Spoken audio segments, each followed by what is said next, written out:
Hello నమస్తే, welcome to Divyadarshini. నేను మీ లక్ష్మి. ఆంధ్రప్రదేశ్ ప్రభుత్వం విద్యార్థుల భవిష్యత్తును దృష్టిలో ఉంచుకొని మరో కీలక నిర్ణయం తీసుకుంది. రాష్ట్ర వ్యాప్తంగా విద్యార్థుల ఆధార్ కార్డులు అప్డేట్, కొత్త ఆధార్ నమోదుల కోసం ప్రత్యేక కార్యక్రమాన్ని ప్రారంభించింది.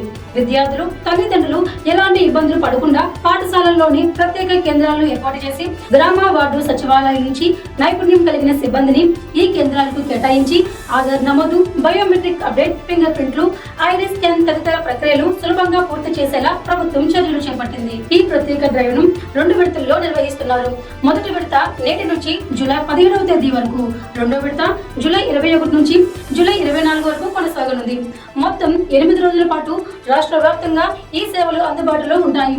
ముఖ్యంగా 5 నుంచి 17 సంవత్సరాల మధ్య వయసు గల విద్యార్థులు ఈ అవకాశాన్ని వినియోగించుకోవాలని అధికారులు సూచిస్తున్నారు.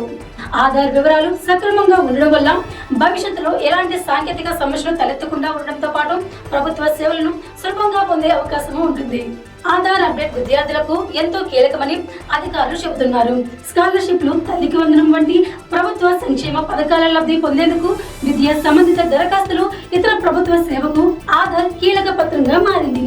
గత ఏడాది కూడా ప్రభుత్వం ఇదే తరహాలో ప్రత్యేక డ్రైవ్ నిర్వహించినప్పటికీ ఇంకా అనేక మంది విద్యార్థుల ఆధార్ వివరాలు అప్డేట్ కాలేదని గుర్తించిన అధికారులు మరోసారి ఈ అవకాశాన్ని కల్పించారు. ఆధార్ అప్డేట్ చేయించుకునే విద్యార్థులు తమ ప్రస్తుత ఆధార్ కార్డును తీసుకురావాలి. కొత్తగా ఆధార్ నమోదు చేసుకునే వారు జనన ధృవీకరణ పత్రం, చిరునామా ధృవీకరణకు సంబంధించిన పత్రాలను సమర్పించవలసి ఉంటుంది. అవసరమైన పత్రాలు సిద్ధంగా ఉంటే వేగంగా పూర్తవుతుందని అధికారులు తెలిపారు. స్కూల్స్ లోనే ఆధార్ సేవలు అందుబాటులోకి రావడంతో తల్లిదండ్రులు మీ సేవా కేంద్రాలు లేదా ఆధార్ సేవా కేంద్రాల చుట్టూ తిరిగే అవసరం లేకుండా పోయింది.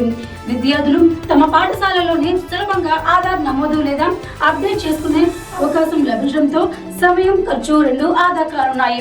ఈ ప్రత్యేక డ్రైవ్ ను ప్రతి విద్యార్థి సద్వినియోగం చేసుకోవాలని, ఇంకా ఆధార్ వివరాలు అప్డేట్ చేయని వారు నిర్ణీత తేదీలో తమ పాఠశాలలో ఏర్పాటు చేసిన కేంద్రాలను సందర్శించి సేవలు పొందాలని అధికారులు విజ్ఞప్తి చేస్తున్నారు.